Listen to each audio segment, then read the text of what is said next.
Sommes-nous seuls dans l'univers? Ce film vous propose d'extraordinaires images que nombreux partisans considèrent comme des preuves très sérieuses des visites sur Terre d'une civilisation extraterrestre. La quasi-totalité de ces images est inédite à la télévision. Nous devons vous avertir, si les images et les témoignages qui suivent sont vrais, il s'agit peut-être de la plus importante découverte de notre époque. The Air Force itself has officially admitted that flying saucers exist. I occasionally think how quickly our differences worldwide would vanish if we were facing an alien threat from outside this world. When I first got to look inside the craft, all I can say it's an ominous feeling. Right now there's physical proof, actual crafts and technology from another world. That's probably the most important event in history. Dans le programme qui suit, nous vous proposerons d'examiner les arguments et théories controversées laissant à penser que nous ne sommes pas seuls dans l'univers. Si ces théories s'avèrent vérifiées, leurs implications sont stupéfiantes. Ces derniers temps, on a rapporté plus d'observations d'OVNI que jamais auparavant. Durant des siècles, ces engins sont demeurés un mystère jusqu'à maintenant. Les images que vous allez voir forment une saisissante narration qui éclaire la plus grande énigme de notre siècle. Sommes-nous vraiment seuls? Au cours de la décennie passée, plus de 15 millions de personnes auraient, semble-t-il, vu des engins extraterrestres. Le plus remarquable, c'est que la science contemporaine a ignoré des éléments qui, depuis des milliers d'années, sont observables. Récemment, à Mexico City, des millions de spectateurs ébahis virent des engins en vol stationnaire au-dessus de leur ville durant plusieurs heures. C'est l'observation d'OVNI la plus massive de l'histoire. Les officiels mexicains durent même tenir des conférences de presse demandant au public de rester calme. Le plus étonnant, c'est que ces apparitions continuent à se produire aujourd'hui même. Au cours d'un des entretiens peut-être les plus révélateurs de notre époque, le physicien nucléaire Bob Lazar parle en toute franchise de son travail top secret à l'établissement gouvernemental de recherche sur les soucoupes, plus connu sous le nom de Zone S4. En 1989, il fut engagé par les militaires pour reproduire le système de propulsion d'un engin extraterrestre. Manifestement, les engins extraterrestres existent. Il a bien fallu que quelqu'un les construise, et donc les extraterrestres devraient exister. Et puisqu'ils existent et que ces engins sont là, il doit bien y avoir une sorte d'usine, et toute une civilisation quelque part. Et si cela est en effet vrai, et apparemment ça l'est, il doit y en avoir d'autres. Les cas de contact sont rares, c'est le type le plus rare d'observation d'OVNI. Dans ces affaires, un vaisseau ou plusieurs sont observés à répétition par un seul témoin durant une longue période de temps. Au cours des dernières années, un habitant de Miami nommé Audrey Haim se trouva au centre d'une affaire considérée comme le cas de contact le plus documenté de toute l'histoire. Au départ, les apparitions commencèrent à se produire à quelque distance de son domicile, mais peu de temps après, l'engin se mit à apparaître au-dessus de sa cour intérieure. Cet étonnant film vidéo présente un disque brillant d'environ 3 mètres de diamètre en vol stationnaire à quelques mètres de sa maison. En un clin d'œil, l'engin disparut. Lorsqu'on passe le film au ralenti, on peut voir clairement l'engin se dématérialiser image par image. L'affaire de contact de Audrey Haim se déroula sur plusieurs années, mais ne fut jamais signalée aux autorités par peur du ridicule ou des représailles. Parmi les plus nombreuses heures d'images réalisées, cette observation demeure l'une des plus spectaculaires. Cela commença le 20 octobre 1995 à 22h03 et dura plus de 50 minutes. La rencontre se termina quand Audrey Haim suivit l'engin à toute allure sur l'autoroute. Là, nous voyons l'engin quelques minutes après son apparition. Ce film extraordinaire n'a jamais été diffusé et nous vous le présentons pour la première fois. Nous pouvons clairement voir l'engin stationnant en silence au-dessus des maisons. On parle généralement de ces grands engins comme de vaisseaux éclaireurs et, dans certaines affaires, comme de vaisseaux mers. Leur réputation vient de leur dimension, que les témoins ont qualifiée d'immense et d'une douce lumière brillante émise lors des manœuvres de l'appareil. Après environ 38 minutes d'observation, l'engin, toujours en vol stationnaire, commença à s'éloigner de la maison. Audrey suivit l'engin dans sa voiture et s'arrêta le long de l'autoroute pour le filmer en train de stationner près d'un immeuble d'habitation. Quelques minutes plus tard, l'engin vola directement au-dessus de l'aéroport international de Miami qu'il survola brièvement. Puis il se dirigea vers une zone résidentielle et accéléra jusqu'à être hors de vue. L'engin émergeait alors d'un champ boisé, il était stationnaire, mais peu de temps après, il se mit à accélérer de nouveau. Alors qu'il atteignait une allure supérieure à 80 km/h, il disparut à nouveau. Ce passage au ralenti montre clairement l'engin se déplaçant à grande vitesse le long de la côte. Aujourd'hui encore, Audrey Haim prétend continuer à assister à de telles apparitions. Lorsqu'ils entendent le mot ovni, la plupart des gens pensent à une soucoupe volante classique ou à un engin en forme de disque. Mais ce que vous êtes sur le point de voir, c'est une étonnante série d'objets volants non identifiés ne correspondant pas à la description typique d'un vaisseau extraterrestre. En raison de leur dimension, on pense que ces premiers engins sont dénués d'équipage. On en parle comme de sondes, car ils semblent surveiller attentivement nos activités. La sonde de forme cylindrique fut filmée en vidéo à la sortie de Las Vegas dans le Nevada, où elle stationna dans l'atmosphère durant plus de 4 heures. Le jour suivant, la sonde revint et elle fut filmée en vidéo alors qu'elle examinait les lignes électriques. Des témoins oculaires décrivirent cette sonde comme ayant son propre projecteur. Elle stationna au-dessus de la même zone résidentielle de Floride durant plus de 3 jours. Un objet similaire fut filmé en vidéo dans le ciel de la ville de Kobe, au Japon. Ce film spectaculaire fut pris à Londres. Après que le disque brillant eut stationné, il atterrit dans un parking et une sonde en sortit. Après la disparition du disque, on peut voir la sonde se diriger dans une autre direction. Ce film, jamais vu auparavant, montre une sonde explorant le littoral de la Floride. À l'évidence, nous pouvons remarquer qu'elle semble être l'objet d'un contrôle intelligent. Les deux parties de l'engin tournent sur elles-mêmes, tandis qu'il fait face au photographe. Et voici une autre apparition liée à l'eau. Cet engin de forme étrange descend lentement jusqu'à la surface de l'eau, y fait une légère pause, puis remonte lentement et s'en va. Voici un autre ovni en forme de sonde se déplaçant dans le ciel nocturne de la Floride. Ces images furent prises depuis la voiture du photographe alors qu'il tentait de rester en contact avec l'objet. Cette cassette vidéo montrant 2 ovnis similaires fit les gros titres du monde entier. Des témoins oculaires assistèrent médusés aux manœuvres acrobatiques de cet engin qui alla même jusqu'à esquiver un avion qui s'approchait. Des engins en forme de cigare furent pour la première fois observés en Allemagne en 1561. Depuis lors, ils sont fréquemment présents dans les rapports d'apparition d'ovnis. Cet engin en forme de cigare fut saisi sur pellicule alors qu'il stationnait au-dessus de Rhode Island en 1967. Un ovni similaire de forme allongée fut filmé en vidéo en 1980 dans le ciel de la ville de Hagen en Allemagne. Ces images d'un ovni en forme de cigare furent prises en Californie. Cet ovni fut photographié dans l'orbite de la Terre. Des foules s'assemblèrent à Krasnodar en Russie pour admirer cet ovni lumineux en forme de cigare. Ces images sidérantes furent par la suite diffusées sur la télévision soviétique et forment des preuves solides. Aucune autre émission dans toute l'histoire n'a réuni un tel ensemble d'images fascinantes.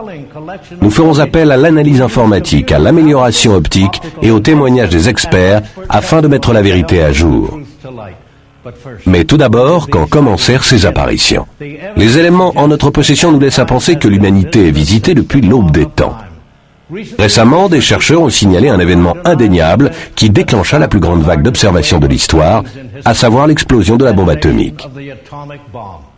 Inconsciemment, nous avons envoyé une invitation à l'univers, signalant que nous étions une civilisation évoluée. L'Air Force s'est livré à une analyse officielle des motivations d'éventuels visiteurs venant de l'espace. Voici une citation du rapport officiel. Une telle civilisation a pu remarquer que sur Terre, nous avons désormais des bombes atomiques. Nous pouvons donc nous attendre maintenant plus que jamais à recevoir une telle visite. Dès 1947, des engins extraterrestres commencèrent à répondre en masse à notre invitation permanente. Si des civilisations évoluées avaient voulu contrôler notre technologie nucléaire, le Nouveau-Mexique aurait été le bon endroit. En raison de son emplacement éloigné, le Nouveau-Mexique formait le site privilégié des recherches sur des essais atomiques des militaires. Des tests d'après-guerre sur les missiles se produisirent à White Sands et Roswell abritait l'unique escadron du monde doté de bombes atomiques. À ce jour, la date la plus importante de toute l'histoire de Roswell est le 2 juillet 1947, lorsque Mac Brazel, un fermier qui vivait juste à la sortie de Roswell, fut alarmé ce soir-là par une grande explosion au dehors. Le lendemain, alors qu'il s'occupait d'une pompe à eau située dans une partie éloignée de son ranch, Mac fit une surprenante découverte. Des débris se trouvaient disséminés sur une zone d'une centaine de mètres de large et de 400 mètres de long. Bénéficiant d'une sécurité top secrète, les débris furent ramassés jusqu'au plus petit. Le commandant de la base avait déjà ordonné une conférence de presse pour annoncer qu'ils avaient retrouvé un disque volant. Comme la nouvelle se répandait dans le monde entier, les téléphones commencèrent à sonner dans la base. L'Air Force réalisa rapidement les implications de leur conférence de presse, décidée à la hâte, et raconta une fausse histoire. Lors d'une conférence de presse tenue le jour d'après, un réflecteur métallique fut présenté aux reporters comme preuve que l'incident n'était rien de plus qu'un ballon atmosphérique échoué. Des documents gouvernementaux top secrets récemment mis en circulation confirment l'accident de Roswell. Le rapport affirme que le 7 juillet 1947, une opération secrète venait de commencer visant à assurer la récupération de l'épave d'un engin extraterrestre à des fins de recherche scientifique. L'accident de Roswell prit les militaires au dépourvu. Par peur d'une panique générale du public, le gouvernement entama le plus grand travail d'occultation de l'histoire. Leur objectif était double. Primo, faire des recherches sur les visiteurs extraterrestres et leur engin, et secondo, détourner l'attention du public du sujet des ovnis. En réponse au crash de Roswell, le président d'alors, Harry Truman, créa une équipe spéciale d'enquêteurs composée de 12 personnages triés sur le volet, scientifiques et officiers de l'armée, devant prendre en main la situation. Connus sous l'appellation confidentielle de Majestic 12 ou MJ-12, les ordres de cette commission étaient de faire des recherches sur le phénomène OVNI tout en le soustrayant aux yeux du public. Récemment, des actions judiciaires de nature privée ainsi que le décret pour la liberté de l'information permirent la mise en circulation de nombreux documents top secrets émanant de cette sphère. Ces papiers décrivent également de manière claire diverses opérations de récupération de véhicules extraterrestres ainsi que diverses observations dues à des civils. Même des rencontres extraterrestres d'apparence insignifiante furent étudiées dans le détail et traitées comme des questions relevant de la sécurité nationale. Au terme de l'enquête préliminaire du MJ-12, le général Nathan Twining fit circuler une note top secrète relatant leur découverte. La note affirme que le phénomène est bien réel et n'a rien à voir avec des visions ou avec la fiction. Il y a des objets ayant à peu près la forme d'un disque qui semblent aussi volumineux que les avions créés par l'homme, bien que ces objets soient de forme circulaire ou elliptique, avec un fond plat, surmonté d'un dôme à l'extrémité supérieure et ne faisant pas de bruit. Dans ce rapport, le général décrit les engins extraterrestres comme étant susceptibles de manœuvres extrêmes et enclins à la fuite lorsqu'aperçus ou contactés par des avions. Au début des années 50, le public était pleinement conscient de la croissance du phénomène OVNI. Comme le nombre d'apparitions augmentait, le gouvernement se livra à plus de recherches. Les engins extraterrestres représentaient un avantage technologique.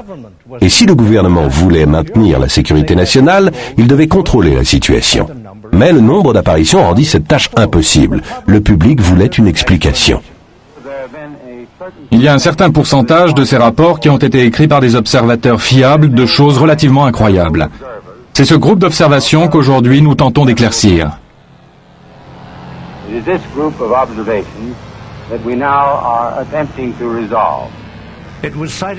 Ce furent des apparitions comme celle-ci, photographiées dans le Kentucky, qui rendirent la situation impossible à gérer. Les militaires n'avaient pas d'autre choix que de tenter de fournir une explication aux apparitions d'OVNI. Des photos comme celle-ci alimentaient l'intérêt du public. Il s'agit d'une série de clichés d'un engin en forme de disque survolant la côte de l'île de Trinidad. Ces images furent prises par un photographe officiel de la marine brésilienne qui se trouvait à bord du navire-école Almirante Saldanha. Après que les analyses officielles eurent démontré que l'engin faisait 36 mètres de diamètre, le président du Brésil présenta les photos lors d'une conférence de presse. Au début des années 50, un nombre record d'apparitions furent signalées. L'Air Force pouvait difficilement répondre à l'énorme quantité d'appels qu'elle recevait. Si le gouvernement voulait maintenir le secret, il devait collecter ses propres informations, des informations de première main. Le premier projet de dépistage d'OVNI débuta en Alaska. L'Air Force installa des caméras sophistiquées et des engins de détection à bord d'avions de reconnaissance spécialisés afin d'accumuler les meilleures informations possibles sur les ovnis. Le projet fut confié au lieutenant-colonel Wendell Stevens.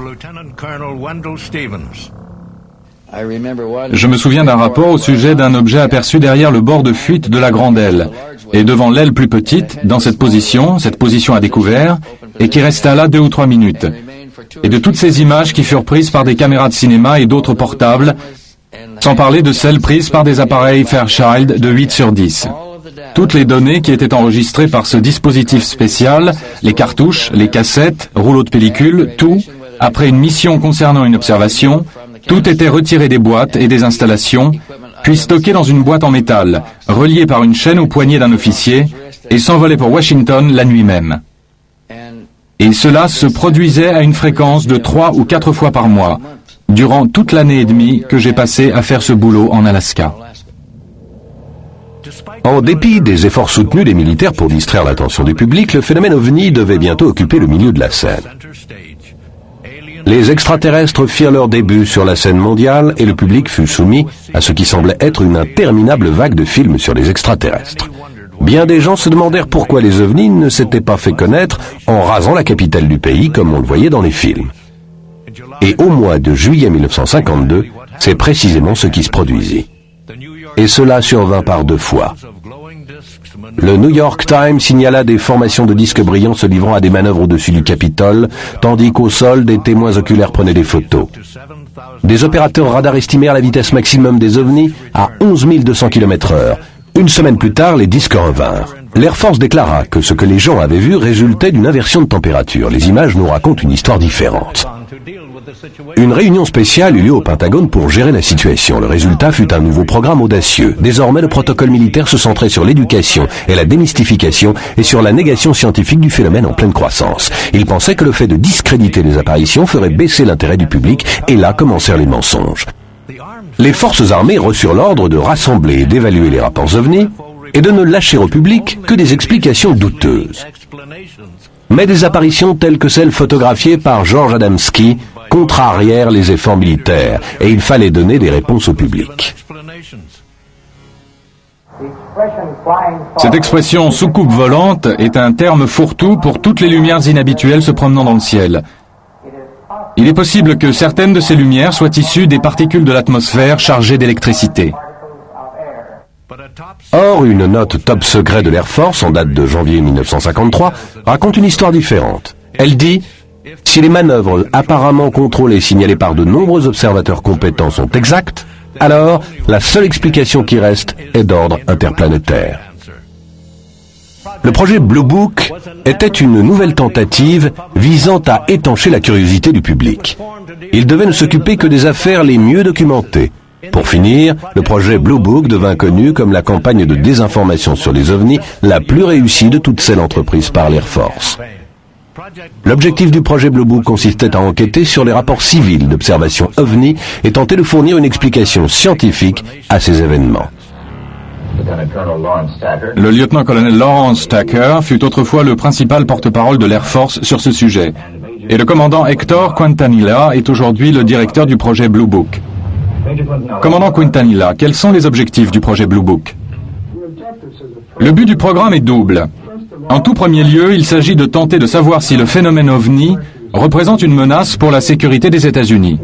En second lieu, il s'agit de découvrir si le phénomène OVNI manifeste des avancées technologiques qui pourraient être utiles pour la recherche et le développement. Rien à cacher. Non, rien du tout. Bien que des membres du Congrès aient contesté le programme, il ne fut fourni aucune conclusion officielle. Le projet Blue Book continua ses recherches, continua à expliquer que des apparitions de ce genre étaient des goélands ou des gaz marécageux. De nombreuses personnes n'étaient pas satisfaites par de telles explications. L'Air Force elle-même a officiellement admis l'existence des soucoupes volantes. Cette déclaration figure dans le projet affaire soucoupe numéro 75. Le projet Blue Book fut brutalement clos en 1969. Sur les 10 000 affaires officiellement examinées, seules quelques-unes restaient un mystère. L'apogée de la guerre froide donnait naissance à la course à l'espace. L'Amérique se retrouva soudainement en violente compétition avec la Russie. C'était à qui enverrait le premier homme sur la Lune. L'attention de l'Amérique se concentra sur la NASA, l'exploration de l'espace devenait la priorité numéro 1 de la nation. Mais comme la NASA s'en aperçut très vite, il n'y avait pas que les Russes pour les surveiller. Nous avons choisi d'aller sur la Lune au cours de cette décennie et de faire d'autres choses encore. Pas parce qu'elles sont aisées, mais parce qu'elles sont difficiles. Ce fut une compétition comme l'humanité n'en avait jamais connue. Qui serait le premier à conquérir les immenses étendues de l'espace? Mais ce que savaient déjà MJ-12 et l'Air Force, la NASA le découvrit par elle-même. La politique officielle de la NASA fut de ne s'engager dans aucune recherche sur les ovnis. Mais les propres notes de la NASA révèlent que pratiquement toutes les premières missions Gemini et Apollo rencontrèrent des ovnis. En 1985, la NASA fit circuler ce film d'ovnis pris par ses astronautes dans l'orbite lunaire et l'orbite terrestre. Ce film fut tourné par l'astronaute James McDivitt à bord de Gemini 4. Le jour suivant, il prit ce cliché d'un ovni cylindrique dans l'orbite de la Terre. Un jour avant l'alunissage historique du 20 juillet 1969, l'équipage d'Apollo 11 filma des disques lumineux en orbite autour de la Lune. Sur un film d'Apollo 12, l'on peut voir un objet brillant survoler à grande vitesse l'installation lunaire. Là, un disque gigantesque en forme de dôme fut filmé en orbite stationnaire au-dessus de la surface de la Lune. Ici, nous voyons deux ovnis s'étant posés sur la surface de la Lune. Si nous agrandissons l'image, nous pouvons voir les disques avec beaucoup de détails. Même si la NASA n'a jamais officiellement reconnu l'existence d'engins extraterrestres, elle possède ses propres consignes écrites, longues, au sujet d'éventuels contacts avec des formes de vie extraterrestres. Au milieu des années 70, la NASA lança la sonde Viking. Sa mission consistait à dresser une carte de la surface de Mars. Viking transmit ces images de structures inexplicables depuis la région de cette planète nommée Sidonia. La lente progression orbitale de Viking permit de photographier ces structures dans le détail, révélant plusieurs pyramides géantes et ce qui semble être un visage gravé dans la pierre. Après un examen attentif, il s'avéra que le visage mesurait plus de 2,5 km de long. La NASA fut prompte à répondre à toutes les personnes du public affirmant qu'elle venait de découvrir la preuve d'une civilisation extraterrestre. L'explication officielle de ces structures est que les images contiennent des manques et que les appareils de Viking ne purent transmettre les informations absentes.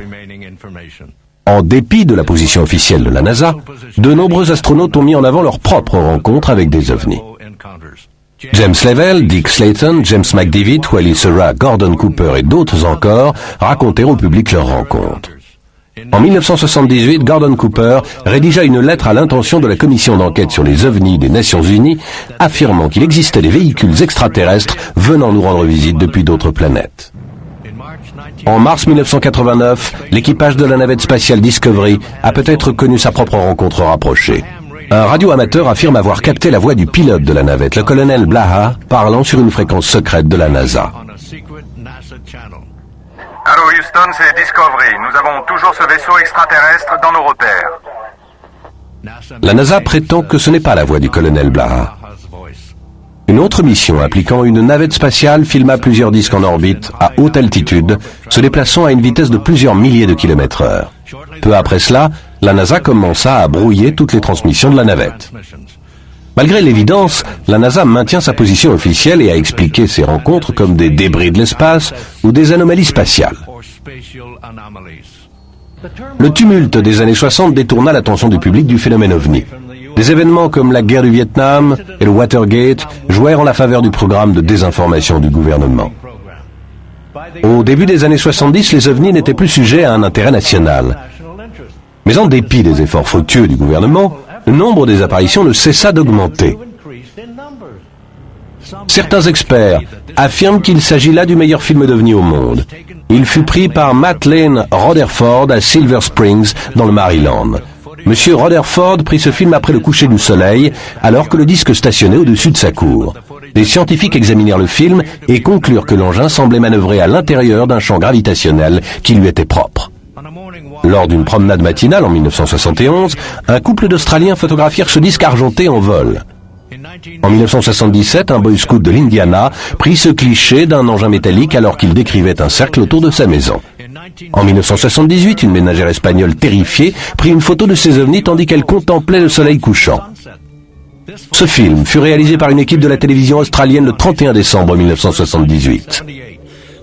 Cet engin en forme de coupole lumineux semble posséder une jante autour du centre ainsi que deux grands hublots. Il manœuvrait à une vitesse si incroyable qu'il ne laissa sa trace que sur une seule des images du film. Aucun avion connu ne saurait se déplacer à de telles vitesses.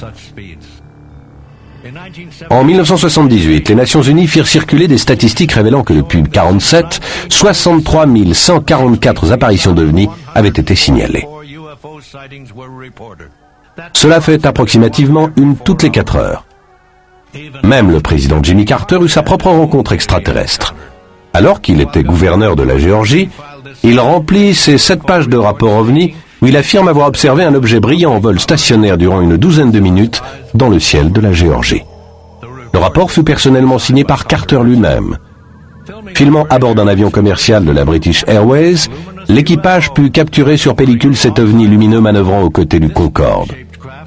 Cet engin en forme de dôme fut filmé par une équipe de télévision néo-zélandaise le 2 janvier 1979. Nous pouvons clairement voir l'engin d'en haut. Le disque semble tournoyer tout en émettant une brillance bleue. Un engin identique fut photographié en 1952 par un journaliste brésilien de Rio de Janeiro. Là, nous voyons ce dôme visible sous 2 angles différents et le côté essaim de grands hublots. Cette apparition fut filmée depuis le parking du Rio Casino Hotel à Las Vegas, Nevada. Lorsqu'on analyse les images, on peut voir que c'est un engin en forme de disque avec un dôme à son sommet, ainsi qu'une série de hublots faisant le tour de l'engin. En 1991, cette pellicule fit les gros titres du monde entier. Ces 2 disques furent pris en vidéo dans un quartier de banlieue juste à la sortie d'Ottawa dans le Canada. Les 2 ovnis atterrirent comme s'il s'agissait d'un spectacle préparé à l'avance. Cette image devint connue sous le nom d'observation du gardien. En 1991, des témoins oculaires hurlaient tandis qu'un photographe prenait cette image au large de Manhattan Island alors qu'un disque sortait du fleuve et s'envolait. Cet engin fut photographié émergeant de l'eau en Australie alors qu'il s'arrimait à un engin sombre et plus petit. Cet ovni fut observé à Denver, dans le Colorado. Des témoins le contemplèrent depuis l'arrière-cour d'un voisin. Au milieu des années 90, des témoins oculaires effrayés filmèrent ces engins alors qu'ils stationnaient en silence dans le ciel nocturne. Au cours des mois qui suivirent, des engins similaires furent pris en vidéo dans 3 continents différents. Il est rare que des apparitions de ce genre obtiennent beaucoup d'attention nationale, mais le discours du président Ronald Reagan aux étudiants de Falstone High School devait bientôt changer tout cela. Suddenly there was a threat to this world from some other species, from another planet, outside in the universe. We'd forget all the little local differences that we have between our countries. 2 ans plus tard, le président Reagan fit les gros titres de la presse nationale en évoquant de nouveau les extraterrestres à l'Assemblée générale des Nations unies. Perhaps we need some outside universal threat to make us recognize this common bound. I occasionally think how quickly our differences worldwide would vanish if we were facing an alien threat from outside this world. Suite au discours du président Reagan, le public se remit à poser des questions. La période de la guerre froide a créé une industrie de la défense exclusivement basée sur la haute technologie. Tandis que les bombardiers furtifs quittaient les chaînes de montage, des rumeurs surgirent d'après lesquelles les militaires faisaient des vols d'essai avec un engin extraterrestre récupéré dans une base secrète du gouvernement connue sous le nom de Zone 51. Si les militaires comptaient tester des engins volants extraterrestres, la Zone 51 était l'endroit idéal pour le faire. Situé à environ 200 km à l'extérieur de Las Vegas, c'est l'un des endroits les moins peuplés des États-Unis. La zone 51 est entourée par des zones d'essai militaires et cachée à la vue du public par le Groom Mountain Ranch. Cette photo d'un satellite russe montre la base telle qu'elle existait dans les années 60. Depuis lors, des images satellites ont révélé qu'elle s'était considérablement développée. Il n'existe qu'une poignée de photographies de la base et jusqu'à récemment, le gouvernement niait officiellement son existence. Ces images de la base, rares et inédites, furent prises par des photographes amateurs qui risquaient la prison pour s'être introduits, même accidentellement, sur un terrain gouvernemental. Mais au milieu des années 80, le gouvernement réquisitionna les terrains publics adjacents, soustrayant la base à tout regard curieux. Des équipements de détection sophistiqués surveillent le terrain public BLM qui entoure la base et des patrouilles de sécurité privée tournent à la recherche de tout observateur non désiré.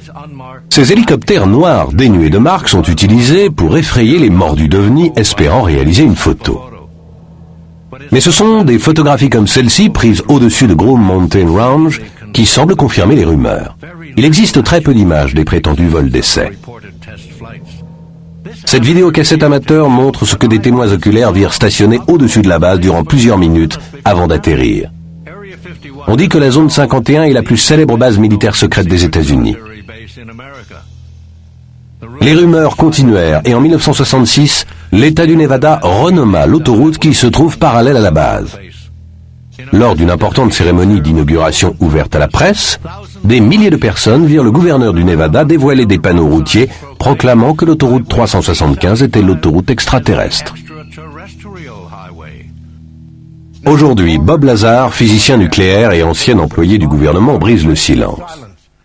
Dans cet extraordinaire entretien, il parle de son travail confidentiel à l'établissement militaire et top secret de recherche sur les soucoupes volantes, connu sous le nom de S4. Bob Lazar est un physicien nucléaire spécialisé dans les systèmes de propulsion de pointe. En 1989, les militaires l'engagèrent pour reproduire le système de propulsion d'un engin extraterrestre. Lazar travaillait dans ce qui est sans doute le plus top secret des centres de recherche du monde entier, le S4. Il n'y a absolument aucun engin extraterrestre, aucune technologie extraterrestre, rien de tout cela dans la zone 51. C'est pourquoi S4 fut construit à part pour bien marquer la séparation. Les gens de la zone 51 n'y ont pas accès. D'après Lazar, les militaires n'ont pas testé d'engins extraterrestres en vol dans la zone 51. Il semblerait plutôt que les disques que beaucoup photographièrent ou filmèrent soient en fait sortis de S4, quelques kilomètres plus loin. L'établissement S4 est une zone juste au large de Papoose Lake Bed, qui est le lit d'un lac asséché. Il se compose de 9 hangars. Ces hangars possèdent des portes inclinées, recouvertes d'une peinture rugueuse couleur sable. À l'époque où je travaillais là-bas, il y avait à l'aéroport international McCarran de Las Vegas un bâtiment réservé aux projets spéciaux de la société EG&G. Lorsqu'on me disait d'aller travailler, je conduisais jusque là-bas, j'y garais ma voiture, prenais un avion à l'aéroport, volais jusqu'à Groom Lake, puis débarquais et attendais un bus. Et le bus m'amenait directement à S4. Le premier disque que je vis, je crois que c'était la seconde fois que je me rendais là-bas, ou plutôt la troisième. Lorsque je l'ai vu, ça m'a frappé et je me suis dit que ça expliquait toutes les apparitions d'OVNI. Je n'avais pas l'idée qu'il s'agissait d'un engin extraterrestre, mais qu'il devait s'agir d'une sorte de forme avancée de chasseur sur lequel nous travaillons depuis des années. Et les gens avaient dû l'apercevoir durant les périodes d'essai, et ainsi de suite dans le même registre. Et il ne m'est pas arrivé de penser, bien qu'étant en train de regarder un objet extraterrestre, que ça n'avait pas été fabriqué par l'homme. Là-bas, je donnais des surnoms à tout. Le modèle sur lequel je travaillais était d'apparence assez lisse, et je l'avais surnommé le modèle de sport. Il y avait celui qui ressemblait à un moule à geler, celui qui ressemblait à un chapeau haute forme. Il y avait aussi un disque qui était replié sur le côté, et il y avait un grand trou provoqué par un projectile, avec le métal plié vers l'extérieur. Je ne peux que supposer qu'il faisait des expériences pour voir si des projectiles pouvaient le pénétrer. Des engins extraterrestres comme celui que Bob Lazar étudia ont déjà été observés un peu partout dans le monde, mais avant que Lazar n'entre dans le disque, il pensait qu'il s'agissait d'une élaboration humaine. Je crois que j'ai dû comprendre lorsque je suis entré dedans, que j'ai regardé autour de moi, et que j'ai commencé à saisir comment fonctionnait l'engin, et que pour finir, j'ai eu une idée d'ensemble du projet. J'ai compris aussi ce que nous faisions. Nous ne fabriquions pas cet engin, nous tentions de comprendre comment il était fait. Nous tentions de le reproduire. La première fois que je suis allé voir à l'intérieur de l'engin, tout ce que je peux dire, c'est que j'ai éprouvé un sentiment de crainte. Vous marchez là-dedans et vous vous sentez comme si vous n'aviez pas à être là. Je sais que ça a l'air un peu bateau, mais c'est vraiment un sentiment de crainte. Ce n'est pas une sensation excitante. Ça soulève tout un tas de questions dans votre esprit. Je n'ai assisté officiellement qu'une seule fois, à peu de distance, à un vol d'essai. J'étais justement à l'intérieur du hangar.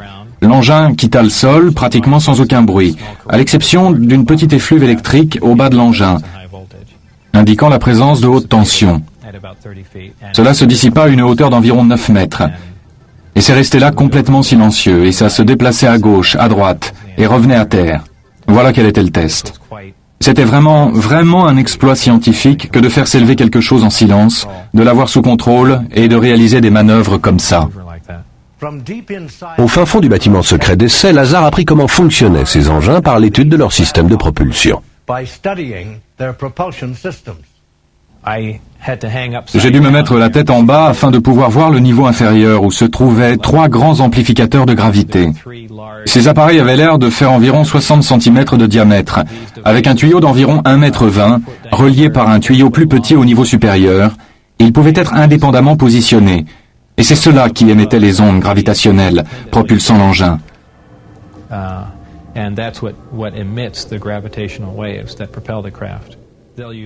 Ils employaient un générateur de gravité pour que l'engin quitte le sol. Et d'une manière opposée à celle que nous utilisons pour un avion. Une fois que c'est dans l'air, nous considérons qu'une poussée ou une autre force venant de l'arrière va le précipiter vers l'avant. Les engins fonctionnaient d'une manière totalement contraire à ce principe. Ce qu'ils faisaient, une fois en stationnement dans les airs, c'est suspendre la gravité, les 2 générateurs de gravité qui restaient juste en face, créant une distorsion, généralement une pente, et l'engin descendait la pente durant une éternité. Comme on le voit ici, ces engins ne volent pas toujours de façon similaire. Ils ont été vus et photographiés alors qu'ils volaient dans des positions radicalement différentes. Lazare nous explique pourquoi. Il y a ce qu'ils appellent la configuration Omicron, où l'engin n'utilise qu'un seul générateur, et ce qu'ils nomment configuration Delta, où il emploie les 3. La configuration Delta servirait pour le voyage spatial. En général, l'engin était censé se pencher sur l'un de ses côtés, faire converger les 3 générateurs de gravité sur un point unique, et se mouvoir dans l'espace de cette manière. Ça crée toujours une petite distorsion. C'est pourquoi ils ont l'air d'avoir un comportement loufoque lorsqu'ils volent ça et là à faible allure. La gravité peut varier peu ou prou et vous aurez d'étranges mouvements de l'engin. Et ainsi, le mode faible vitesse est en grande partie assez instable. Lazare fut également capable d'éclaircir l'un des phénomènes qui très souvent accompagnent de nombreuses apparitions. Et si vous alliez voir l'un de ces engins manœuvrant la nuit, cela vous semblerait vraiment comme étant une boule brillante, ou alors juste comme une vive lumière dans le ciel située à une certaine distance. Même de près, vous verriez un halo brillant autour de lui. Nous parlons d'une puissante source d'énergie, se déplaçant dans ce qui est principalement une atmosphère gazeuse, oxygène et nitrogène. Et lorsque vous appliquez assez d'énergie à des molécules de gaz, elles émettent des photons, de la lumière. Alors, vu de l'extérieur, je sais bien qu'on peut se demander, mais comment ont-ils pu garder secret quelque chose de cette nature? C'est un crime contre la science, c'est un crime contre le peuple. Mais vous savez, vos idées changent dès que vous êtes dans le coup. Avant d'être à S4, j'étais plus ou moins l'un de ces types qui pensent que toutes ces histoires de conspiration gouvernementale, de maniaques d'ovnis et autres, relevaient de la pure aliénation. Manifestement, les engins extraterrestres existent. Il a bien fallu que quelqu'un les construise, et donc il doit bien y avoir des extraterrestres. Et s'il y en a et que les engins sont là, il doit bien y avoir une sorte d'usine, et toute une civilisation quelque part. Et si en effet cela est vrai, et apparemment c'est le cas, il doit y en avoir plusieurs. L'un des aspects les moins connus du phénomène OVNI est peut-être le plus frappant. Grâce à la sophistication de l'actuelle technologie informatique et à ses effets spéciaux, il est possible de truquer une photo ou de modifier un enregistrement vidéo. Mais cette technologie moderne n'a pas toujours existé. Nous avons découvert de nouvelles preuves renversantes, laissant à penser que l'humanité est visitée depuis le début de l'histoire connue. Voici la plus vieille image connue d'une apparition d'OVNI. En est-ce bien une? Les plus vieilles apparitions consignées se produisirent au Pakistan il y a plus de 7000 ans. Sur cette spectaculaire peinture rupestre datant de l'âge de pierre, nous pouvons clairement voir un être d'apparence humaine porter ce qui ressemble à un casque complet. Il y a même l'antenne. À l'arrière-plan, nous pouvons voir un engin ayant la forme d'une soucoupe volante classique. Les archéologues découvrirent cette peinture rupestre, vieille de 15 000 ans, dans le sud de la France, montrant cet engin en forme de disque survolant des lieux de chasse rituelle. Il y avait tellement de représentations d'engins en forme de soucoupe que l'équipe d'archéologues créa un catalogue exhibant les diverses formes et diverses tailles. Sur une peinture rupestre japonaise, nous pouvons voir un engin grand et lumineux survoler une foule qui l'observe depuis le sol. Au cours du Moyen-Âge, nous trouvons également des traces de vaisseaux volants semblables. Dans certains cas, ils ressemblent aux soucoupes photographiées au XXe siècle. Cette fresque d'un monastère yougoslave montre un engin habité survolant des gens se trouvant au sol. Cette peinture fut retrouvée dans l'une des plus vieilles églises de Russie. Elle montre 2 disques volants avec 2 visages observant la crucifixion. Nous avons également des choses sur la plus vieille civilisation humaine. les Sumériens demeurèrent un mystère, si ce n'est que les vestiges de leur culture antique continuent à émerger de nos jours et que ce qui nous reste d'eux révèle des contacts avec des extraterrestres. Un crop circle récemment découvert en Angleterre représente deux mondes en contact au-dessus du symbole sumérien, qu'on pourrait traduire par les nobles et leurs navires stellaires volants. Comme on le voit sur ces images, la plupart de ces crop circles coïncident avec des apparitions d'ovnis. En 1975, la première affaire de contact avec documents à l'appui eut lieu en Suisse. Un fermier nommé Billy Meyer fit les gros titres de la presse internationale en prenant des centaines de clichés et en filmant 20 minutes de ce que certains considérèrent comme le meilleur film d'ovnis au monde.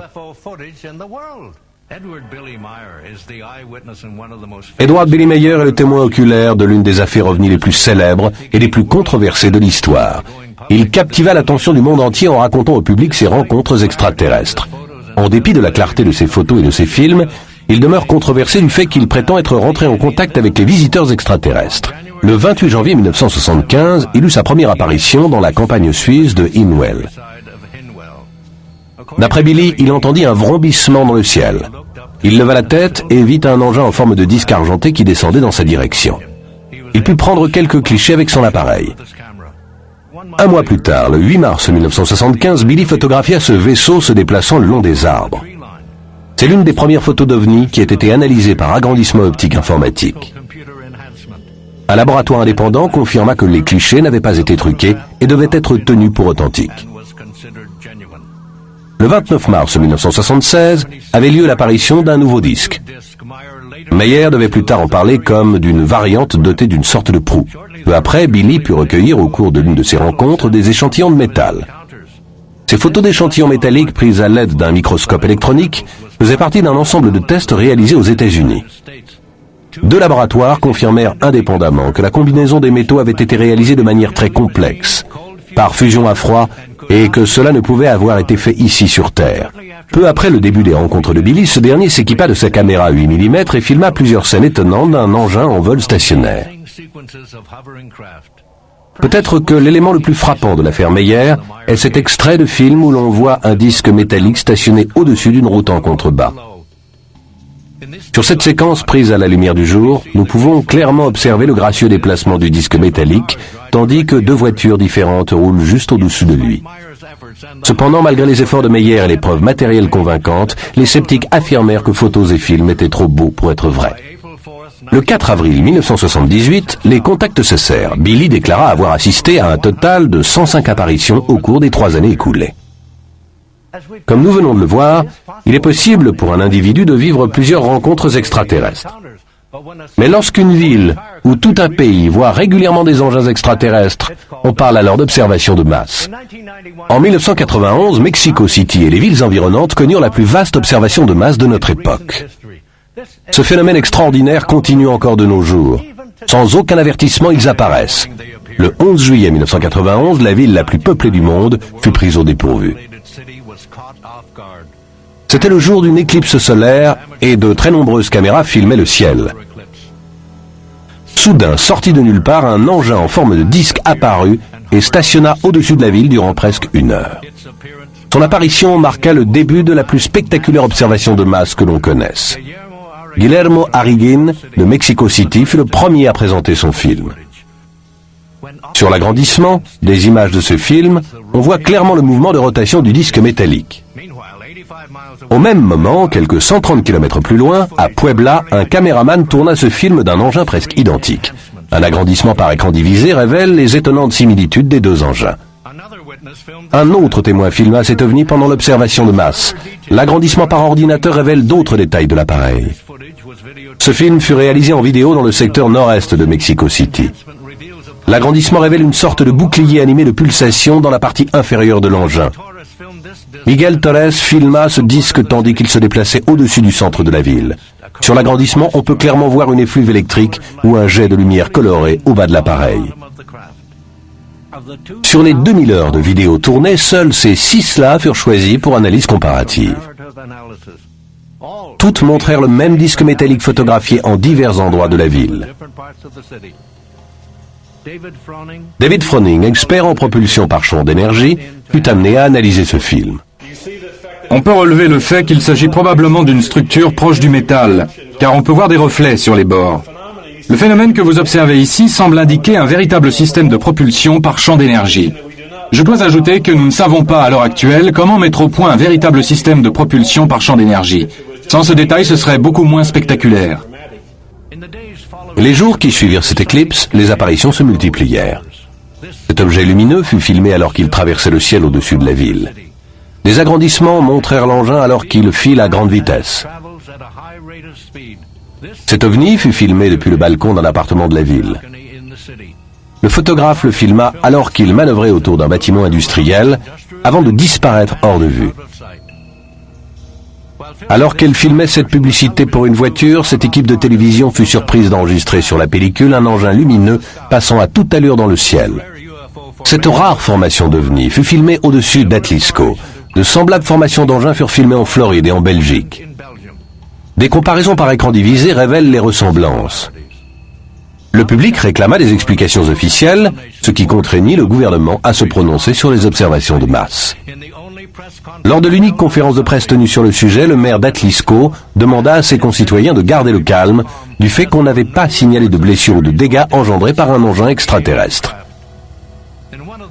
Lors de l'un des instants les plus spectaculaires, ce vidéo-amateur réussit à filmer un disque métallique traversant les nuages, puis s'arrêtant dans l'espace avant de rebrousser chemin.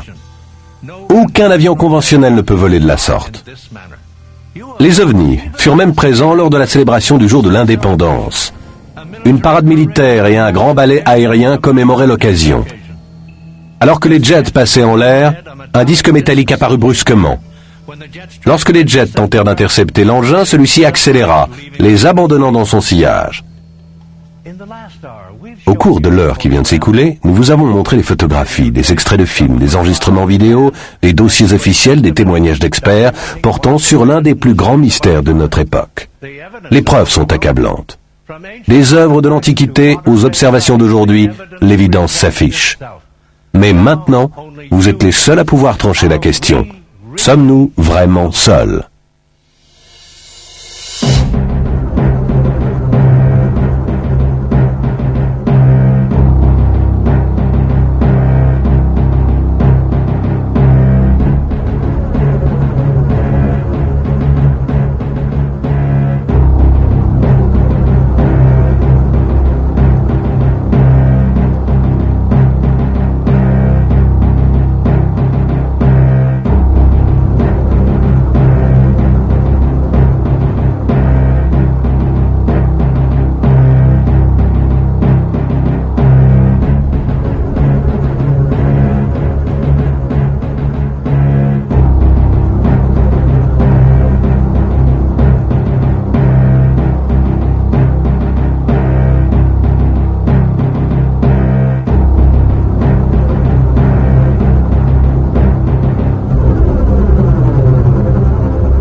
Sommes-nous seuls dans l'univers ?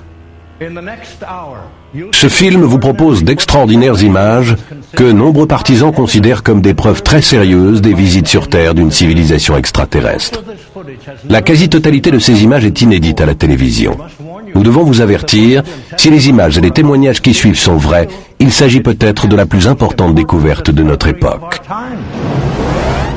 The Air Force itself has officially admitted that flying saucers exist. I occasionally think how quickly our differences worldwide would vanish if we were facing an alien threat from outside this world. When I first got to look inside the craft, all I can say it's an ominous feeling. Right now there's physical proof, actual crafts and technology from another world. That's probably the most important event in history. Dans le programme qui suit, nous vous proposerons d'examiner les arguments et théories controversées laissant à penser que nous ne sommes pas seuls dans l'univers. Si ces théories s'avèrent vérifiées, leurs implications sont stupéfiantes. Ces derniers temps, on a rapporté plus d'observations d'OVNI que jamais auparavant. Durant des siècles, ces engins sont demeurés un mystère jusqu'à maintenant. Les images que vous allez voir forment une saisissante narration qui éclaire la plus grande énigme de notre siècle. Sommes-nous vraiment seuls? Au cours de la décennie passée, plus de 15 millions de personnes auraient, semble-t-il, vu des engins extraterrestres. Le plus remarquable, c'est que la science contemporaine a ignoré des éléments qui, depuis des milliers d'années, sont observables. Récemment, à Mexico City, des millions de spectateurs ébahis virent des engins en vol stationnaire au-dessus de leur ville durant plusieurs heures. C'est l'observation d'OVNI la plus massive de l'histoire. Les officiels mexicains durent même tenir des conférences de presse demandant au public de rester calme. Le plus étonnant, c'est que ces apparitions continuent à se produire aujourd'hui même. Au cours d'un des entretiens peut-être les plus révélateurs de notre époque, le physicien nucléaire Bob Lazar parle en toute franchise de son travail top secret à l'établissement gouvernemental de recherche sur les soucoupes, plus connu sous le nom de Zone S4. En 1989, il fut engagé par les militaires pour reproduire le système de propulsion d'un engin extraterrestre. Manifestement, les engins extraterrestres existent. Il a bien fallu que quelqu'un les construise, et donc les extraterrestres devraient exister. Et puisqu'ils existent et que ces engins sont là, il doit bien y avoir une sorte d'usine, et toute une civilisation quelque part. Et si cela est en effet vrai, et apparemment ça l'est, il doit y en avoir d'autres. Les cas de contact sont rares, c'est le type le plus rare d'observation d'OVNI. Dans ces affaires, un vaisseau ou plusieurs sont observés à répétition par un seul témoin durant une longue période de temps. Au cours des dernières années, un habitant de Miami nommé Audrey Haim se trouva au centre d'une affaire considérée comme le cas de contact le plus documenté de toute l'histoire. Au départ, les apparitions commencèrent à se produire à quelque distance de son domicile, mais peu de temps après, l'engin se mit à apparaître au-dessus de sa cour intérieure. Cet étonnant film vidéo présente un disque brillant d'environ 3 mètres de diamètre en vol stationnaire à quelques mètres de sa maison. En un clin d'œil, l'engin disparut. Lorsqu'on passe le film au ralenti, on peut voir clairement l'engin se dématérialiser image par image. L'affaire de contact de Audrey Haim se déroula sur plusieurs années, mais ne fut jamais signalée aux autorités par peur du ridicule ou des représailles. Parmi les plus nombreuses heures d'images réalisées, cette observation demeure l'une des plus spectaculaires. Cela commença le 20 octobre 1995 à 22h03 et dura plus de 50 minutes. La rencontre se termina quand Audrey Haim suivit l'engin à toute allure sur l'autoroute. Là, nous voyons l'engin quelques minutes après son apparition. Ce film extraordinaire n'a jamais été diffusé et nous vous le présentons pour la première fois. Nous pouvons clairement voir l'engin stationnant en silence au-dessus des maisons. On parle généralement de ces grands engins comme de vaisseaux éclaireurs et, dans certaines affaires, comme de vaisseaux mers. Leur réputation vient de leur dimension, que les témoins ont qualifiée d'immense et d'une douce lumière brillante émise lors des manœuvres de l'appareil. Après environ 38 minutes d'observation, l'engin, toujours en vol stationnaire, commença à s'éloigner de la maison. Audrey suivit l'engin dans sa voiture et s'arrêta le long de l'autoroute pour le filmer en train de stationner près d'un immeuble d'habitation. Quelques minutes plus tard, l'engin vola directement au-dessus de l'aéroport international de Miami qu'il survola brièvement. Puis il se dirigea vers une zone résidentielle et accéléra jusqu'à être hors de vue. L'engin émergeait alors d'un champ boisé, il était stationnaire, mais peu de temps après, il se mit à accélérer de nouveau. Alors qu'il atteignait une allure supérieure à 80 km/h, il disparut à nouveau. Ce passage au ralenti montre clairement l'engin se déplaçant à grande vitesse le long de la côte. Aujourd'hui encore, Audrey Haim prétend continuer à assister à de telles apparitions. Lorsqu'ils entendent le mot OVNI, la plupart des gens pensent à une soucoupe volante classique ou à un engin en forme de disque. Mais ce que vous êtes sur le point de voir, c'est une étonnante série d'objets volants non identifiés ne correspondant pas à la description typique d'un vaisseau extraterrestre. En raison de leur dimension, on pense que ces premiers engins sont dénués d'équipage. On en parle comme de sondes, car ils semblent surveiller attentivement nos activités. La sonde de forme cylindrique fut filmée en vidéo à la sortie de Las Vegas dans le Nevada, où elle stationna dans l'atmosphère durant plus de 4 heures. Le jour suivant, la sonde revint et elle fut filmée en vidéo alors qu'elle examinait les lignes électriques. Des témoins oculaires décrivirent cette sonde comme ayant son propre projecteur. Elle stationna au-dessus de la même zone résidentielle de Floride durant plus de 3 jours. Un objet similaire fut filmé en vidéo dans le ciel de la ville de Kobe, au Japon. Ce film spectaculaire fut pris à Londres. Après que le disque brillant eut stationné, il atterrit dans un parking et une sonde en sortit. Après la disparition du disque, on peut voir la sonde se diriger dans une autre direction. Ce film, jamais vu auparavant, montre une sonde explorant le littoral de la Floride. À l'évidence, nous pouvons remarquer qu'elle semble être l'objet d'un contrôle intelligent. Les deux parties de l'engin tournent sur elles-mêmes, tandis qu'il fait face au photographe. Et voici une autre apparition liée à l'eau. Cet engin de forme étrange descend lentement jusqu'à la surface de l'eau, y fait une légère pause, puis remonte lentement et s'en va. Voici un autre ovni en forme de sonde se déplaçant dans le ciel nocturne de la Floride. Ces images furent prises depuis la voiture du photographe alors qu'il tentait de rester en contact avec l'objet. Cette cassette vidéo montrant 2 ovnis similaires fit les gros titres du monde entier. Des témoins oculaires assistèrent médusés aux manœuvres acrobatiques de cet engin qui alla même jusqu'à esquiver un avion qui s'approchait. Des engins en forme de cigare furent pour la première fois observés en Allemagne en 1561. Depuis lors, ils sont fréquemment présents dans les rapports d'apparition d'ovnis. Cet engin en forme de cigare fut saisi sur pellicule alors qu'il stationnait au-dessus de Rhode Island en 1967. Un ovni similaire de forme allongée fut filmé en vidéo en 1980 dans le ciel de la ville de Hagen en Allemagne. Ces images d'un ovni en forme de cigare furent prises en Californie. Cet ovni fut photographié dans l'orbite de la Terre. Des foules s'assemblèrent à Krasnodar, en Russie, pour admirer cet ovni lumineux en forme de cigare. Ces images sidérantes furent par la suite diffusées sur la télévision soviétique et forment des preuves solides. Aucune autre émission dans toute l'histoire n'a réuni un tel ensemble d'images fascinantes. Nous ferons appel à l'analyse informatique, à l'amélioration optique et au témoignage des experts afin de mettre la vérité à jour. Mais tout d'abord, quand commencèrent ces apparitions? Les éléments en notre possession nous laissent à penser que l'humanité est visitée depuis l'aube des temps. Récemment, des chercheurs ont signalé un événement indéniable qui déclencha la plus grande vague d'observation de l'histoire, à savoir l'explosion de la bombe atomique. Inconsciemment, nous avons envoyé une invitation à l'univers, signalant que nous étions une civilisation évoluée. L'Air Force s'est livré à une analyse officielle des motivations d'éventuels visiteurs venant de l'espace. Voici une citation du rapport officiel. Une telle civilisation a pu remarquer que sur Terre, nous avons désormais des bombes atomiques. Nous pouvons donc nous attendre maintenant plus que jamais à recevoir une telle visite. Dès 1947, des engins extraterrestres commencèrent à répondre en masse à notre invitation permanente. Si des civilisations évoluées avaient voulu contrôler notre technologie nucléaire, le Nouveau-Mexique aurait été le bon endroit. En raison de son emplacement éloigné, le Nouveau-Mexique formait le site privilégié des recherches sur des essais atomiques des militaires. Des tests d'après-guerre sur les missiles se produisirent à White Sands et Roswell abritait l'unique escadron du monde doté de bombes atomiques. À ce jour, la date la plus importante de toute l'histoire de Roswell est le 2 juillet 1947, lorsque Mac Brazel, un fermier qui vivait juste à la sortie de Roswell, fut alarmé ce soir-là par une grande explosion au dehors.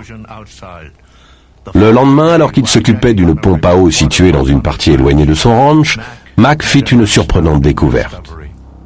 Des débris se trouvaient disséminés sur une zone d'une centaine de mètres de large et de 400 mètres de long.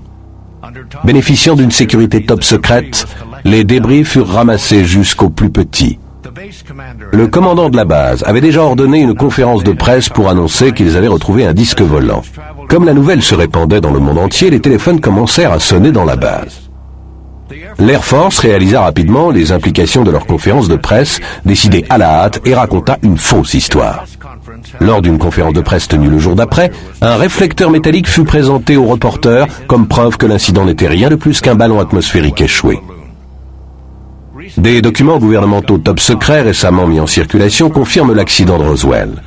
Le rapport affirme que le 7 juillet 1947, une opération secrète venait de commencer visant à assurer la récupération de l'épave d'un engin extraterrestre à des fins de recherche scientifique. L'accident de Roswell prit les militaires au dépourvu. Par peur d'une panique générale du public, le gouvernement entama le plus grand travail d'occultation de l'histoire. Leur objectif était double. Primo, faire des recherches sur les visiteurs extraterrestres et leur engin, et secondo, détourner l'attention du public du sujet des ovnis. En réponse au crash de Roswell, le président d'alors, Harry Truman, créa une équipe spéciale d'enquêteurs composée de 12 personnages triés sur le volet, scientifiques et officiers de l'armée, devant prendre en main la situation. Connus sous l'appellation confidentielle de Majestic 12 ou MJ12, les ordres de cette commission étaient de faire des recherches sur le phénomène OVNI tout en le soustrayant aux yeux du public. Récemment, des actions judiciaires de nature privée ainsi que le décret pour la liberté de l'information permirent la mise en circulation de nombreux documents top secrets émanant de cette sphère. Ces papiers décrivent également de manière claire diverses opérations de récupération de véhicules extraterrestres ainsi que diverses observations dues à des civils. Même des rencontres extraterrestres d'apparence insignifiante furent étudiées dans le détail et traitées comme des questions relevant de la sécurité nationale. Au terme de l'enquête préliminaire du MJ12, le général Nathan Twining fit circuler une note top secrète relatant leur découverte. La note affirme que le phénomène est bien réel et n'a rien à voir avec des visions ou avec la fiction. Il y a des objets ayant à peu près la forme d'un disque qui semblent aussi volumineux que les avions créés par l'homme, bien que ces objets soient de forme circulaire ou elliptique, avec un fond plat, surmonté d'un dôme à l'extrémité supérieure et ne faisant pas de bruit. Dans ce rapport, le général décrit les engins extraterrestres comme étant susceptibles de manœuvres extrêmes et enclins à la fuite lorsqu'aperçus ou contactés par des avions. Au début des années 50, le public était pleinement conscient de la croissance du phénomène OVNI. Comme le nombre d'apparitions augmentait, le gouvernement se livra à plus de recherches. Les engins extraterrestres représentaient un avantage technologique. Et si le gouvernement voulait maintenir la sécurité nationale, il devait contrôler la situation. Mais le nombre d'apparitions rendit cette tâche impossible. Le public voulait une explication. Il y a un certain pourcentage de ces rapports qui ont été écrits par des observateurs fiables de choses relativement incroyables. C'est ce groupe d'observation qu'aujourd'hui nous tentons d'éclaircir.